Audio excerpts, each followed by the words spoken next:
Northumberland. A land of beautiful ancient ruins, dramatic coastline,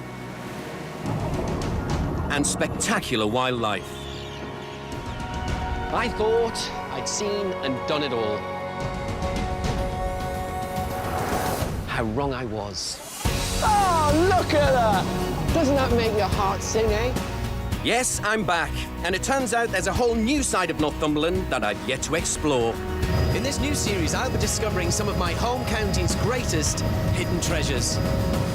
From the secrets of its castles and stately homes, It was the house where modern living began. to the wrecks that lie at the bottom of the North Sea. This is a whole new experience. I'll be discovering parts of Northumberland I never knew existed.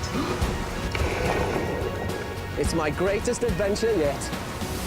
So come with me on a journey into the unknown, to the land they call the Secret Kingdom. Big effort, guys! You can do it! There really is no place in Britain quite like it. Come on! Yeah! These are more of my tales from Northumberland.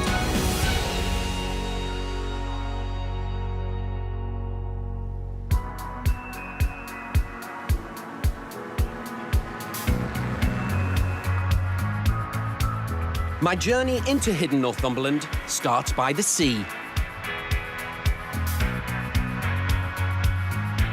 With more than 100 miles of coastline, Northumberland's destiny has always been shaped and defined by its relationship with the sea. Along these shores, you will find dozens of ancient monuments, spectacular rock formations, and an incredible array of wildlife. And it's wildlife that's brought me to the port of Beadnell Bay. Beadnell can be found 3 miles south of Sea Houses and is the only west-facing harbour on the east coast of England. I'm here to meet my old mate, Ben Burville.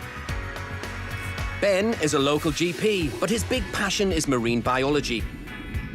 Last time we met, Ben introduced me to the grey seals of the Farne Islands. But on this new adventure, we're on the trail of a more elusive sea mammal, one that many people don't even know exists on these shores. Morning, Ben. Hello, Robson. Nice to see you. Good to see you again. Excellent. Looking well. Let's see what we find today. Okay. Alan, you good? Robson, Van You on. good? Well, last time it was seals.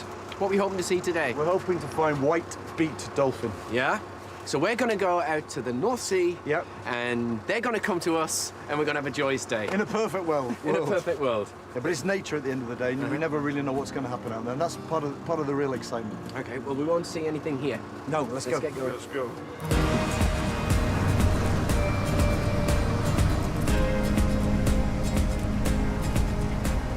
Ben's taking me 30 miles offshore to an area known as the Farnes Deep.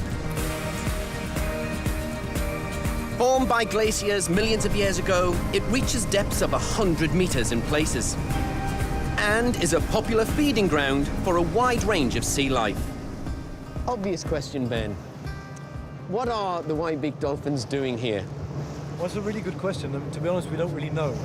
As I said, there's about between 8,000 and 10,000 of them in the North Sea, and they are the most abundant dolphin. And we know that in sort of June, July, August, September, they're here. What we don't know is whether they're here all year round. They tend to mate in July and August. So one thing they may be doing is meeting up here off Northumberland to mate. Having reached our target area, Ben scans the horizon for any telltale signs of dolphins. We've got quite a lot of gametes there, mate. They all came up as a group. What we're looking for are birds up high, because that'll tell us predators are feeding, including the dolphin. Finally, after what seems like an age, we get our first glimpse of a fin. 10 o'clock. Just slow it down, Alan, slow it down. Our number one aim is not There to you disturb go. them, so we just stop here and they'll come to us. But it was gone in the blink of an eye, and sadly, our cameras missed it. This isn't going to be easy. I'm starting to wonder if our trip has been in vain. Well, Ben, we've been out here for 2 hours. Looks like those dolphins aren't feeling that friendly, eh?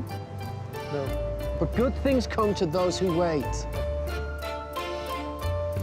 I'm worried we might leave here today without a single shot of a dolphin. So if you can't see them, may as well talk about them instead. Now, some people come to Northumberland for the history, others the beaches. But the white-beaked dolphins, well, to be honest, Dolphin! they're here. 100 metres. There he is, yeah. Oh, you beautiful creature. Right on cue. What an intro. There he is. He's just under the boat. He's at the bow here. Just here. He's about 2 metres under the water. Hello, matey. What are you doing in Northumberland?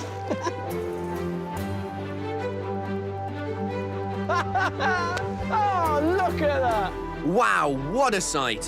White-beaked dolphins are fast, powerful swimmers and love nothing more than a good bow ride, swimming in the waves at the front of a boat. Oh, my goodness. No one knows exactly why they do it, but it's probably just because it's fun. And if you think that's a great sight, take a look at the view from underneath the boat. As part of his research into dolphin behavior, Ben has been given a special license to film them underwater. But to reduce the risk of disturbing them, he can only dive for 10 minutes at a time. Isn't that a wonderful sight? We have a pod of about 5 or 6 white-beaked dolphins.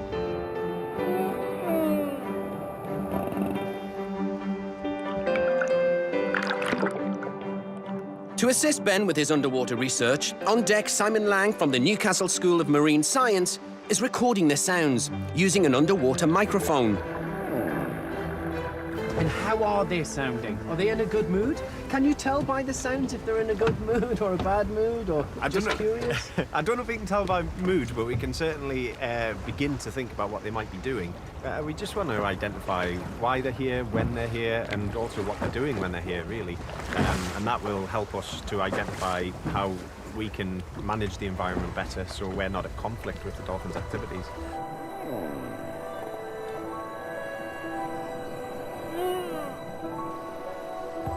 Well, this is definitely a first for me. Here I am, off the coast of Northumberland, on the phone to a dolphin. I am. Dolphins use high-frequency sounds to navigate and locate food, as sound travels better through water than light. It's a technique known as echolocation. I'm getting a lot of rapid clicks there, Simon. What is that referring to? The clicks are just the sounds of the dolphins investigating the hydrophone, so they'll be using those clicks to identify how far away it is, how big it is, you know, whether or not it's a fish.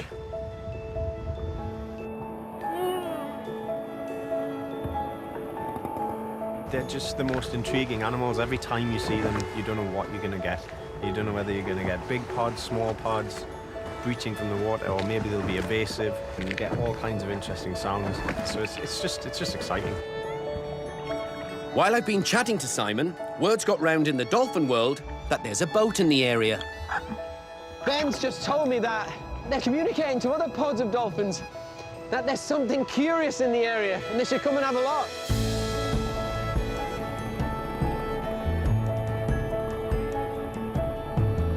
"10 to 15 white-beaked dolphins have just surrounded the boat and are now putting on one of the best displays you will ever see. I truly believe these creatures are put on the planet just to make your heart sing." The dolphins of the Farns Deep are one of Northumberland's great hidden treasures. Yes. It's a sight that only a privileged few get to see. Hopefully, by understanding more about them and exactly why they're in Northumberland, we can help protect these beautiful creatures for generations to come.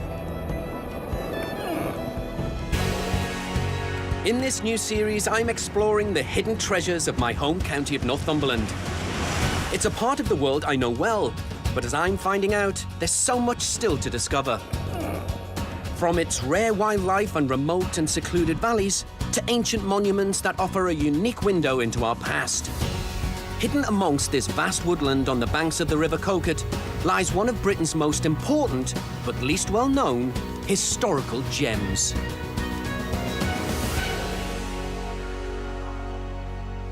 You know, there really is no place in Britain quite like it. It's been called the palace of the modern magician and the birthplace of modern living. Welcome to Cragside. The The Cragside estate is a wonder of the Victorian age. 150 years ago, inventor and industrialist Lord William Armstrong built a modest 12-room hunting lodge on the edge of his favourite fishing spot, 1 mile outside the market town of Rothbury. Over the course of 40 years, he transformed the landscape, planting over 7 million trees and shrubs, excavating 5 new fishing lakes, commissioning a 6-ton iron footbridge, and turning this country home into a mansion of over 100 rooms. The house itself was a masterpiece in state-of-the-art design and engineering. This drawing room was created especially for visiting royalty and features a Renaissance-style fireplace carved from 10 tons of Italian marble. Every room is filled with what at the time were revolutionary gadgets: telephones, central heating, and even a Turkish bath suite.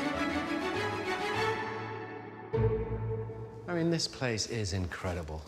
If you came here in Victorian times, it would be like stepping into a house of the future. Cragside was one of the first houses to have hot and cold running water. It had one of the world's first fitted kitchens. And this, this, you guessed it, one of the world's first ever dishwashers. It's genius. It's absolute genius. To find out more about this Northumbrian pioneer, I've tracked down a man who's lived and breathed Cragside for over 25 years, curator Andrew Sawyer.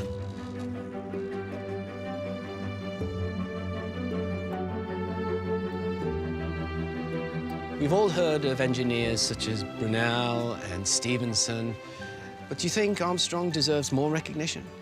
I think he does. He does need more recognition because he invented many things. Everything you see at Cragside is engineered. He had hot and cold water on tap.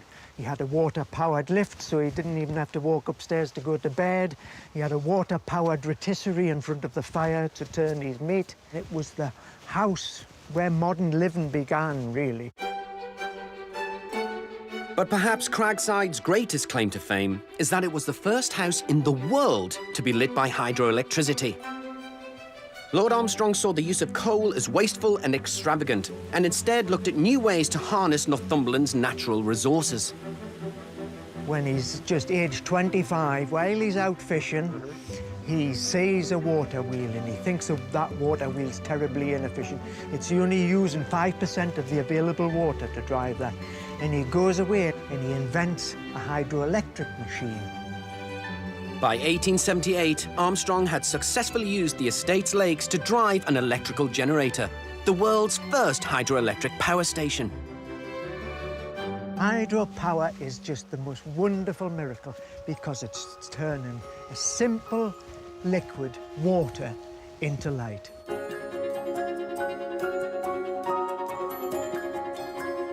Over time, new technology has left the old engine room redundant.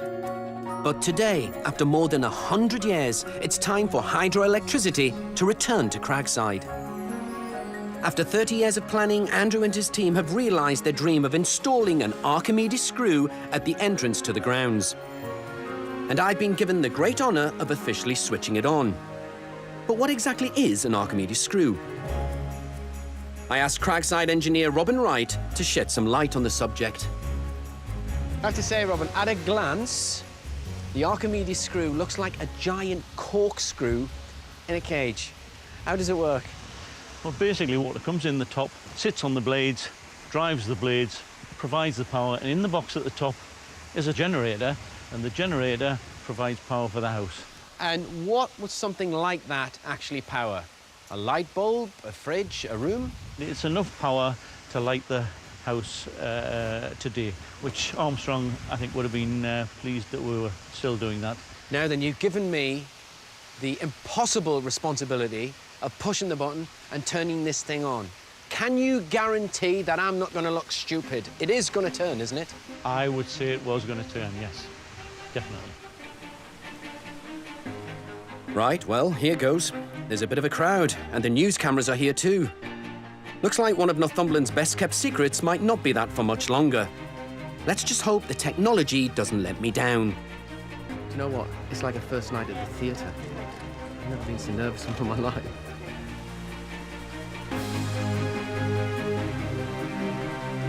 Well, good evening, everyone, and welcome to Cragside on this wonderful occasion where we're going to launch the Archimedes screw hydro generator. Let's have a countdown. 3, 2, 1.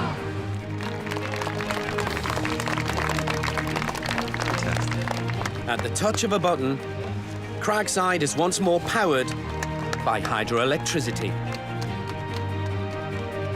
How does seeing that make you feel? Brilliant. Yeah? It's a great feeling. Great feeling. And as the sun sets, it's time to see this magical house at its finest. So, let there be light.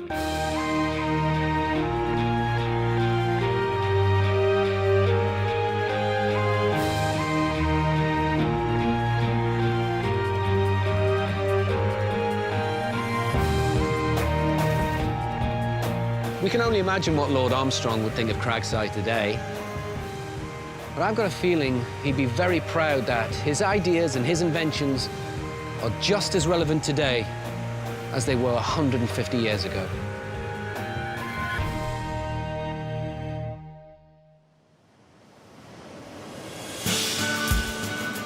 The final leg of today's journey into hidden Northumberland takes me to the sweeping sands of Druridge Bay, that stretch for 7 miles from Amble to Lynmouth. The bay was once the site of an ancient sunken forest and is now home to several nature reserves created from old open-cast mines, making it a haven for birdwatchers. But I'm here to meet another set of nature lovers who, for the past few years, have been secretly visiting Druridge Bay for a very different reason. It's 4 a.m. and as dawn approaches, a group of people are gathering on the beach. They're here for a practice run for one of Northumberland's most unusual annual events. Now, there are many ways of getting back to nature in Northumberland. Some people go walking in the Cheviot Hills. Others, they go seeking wildlife in the Farne Islands. But there are those who always have to go that little bit further.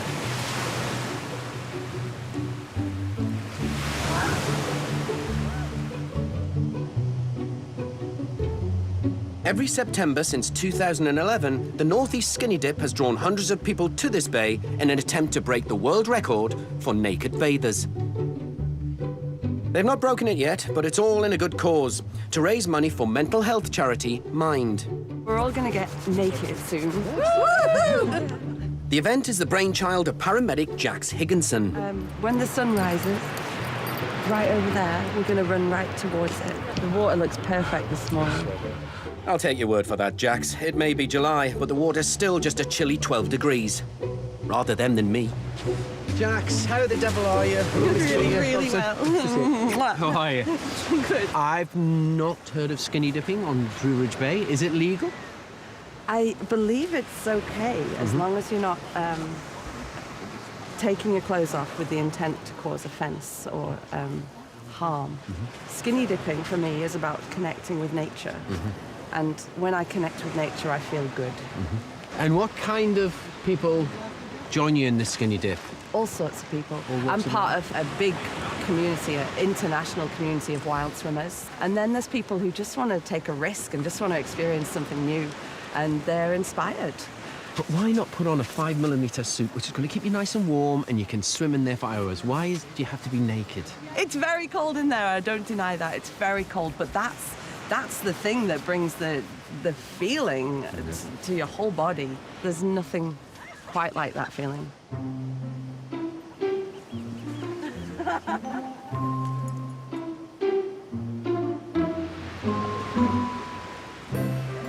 Do you know what? Getting into the North Sea at 4 o'clock in the morning is not really my idea of fun. But you know what they say? When in Rome.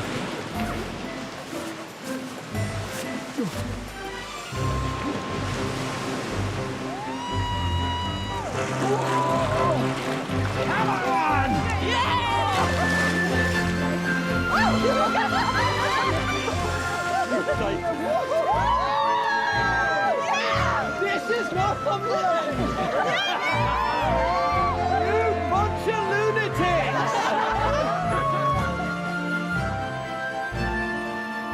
What an experience. So what did the others think of it? Well, this is my first time. Exhilarating, I think's the word, yeah. The first time I did it, I couldn't breathe, quite literally.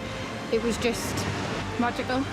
Bit different, bit special, beautiful beach, out in the middle of nowhere. I grew up in a city. I've moved here 11 years ago. It's just amazing. It amazes me every time we do it.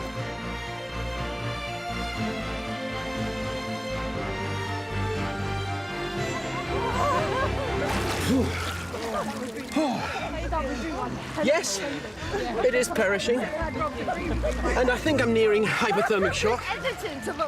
But there's nothing better than starting your morning with a dip in the North Sea off the Northumbrian coastline. I highly recommend it. Everyone should do it once in their lifetime. Where's me clothes?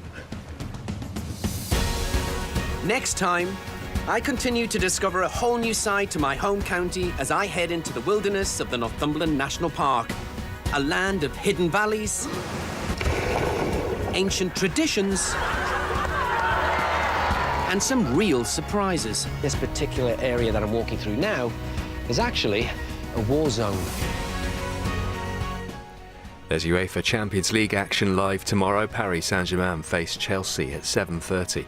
There's a brand new series coming to ITV on Friday. For some big stars, it is a gritty challenge and the expedition of a lifetime. Bear Grylls heads up Mission Survive at 9.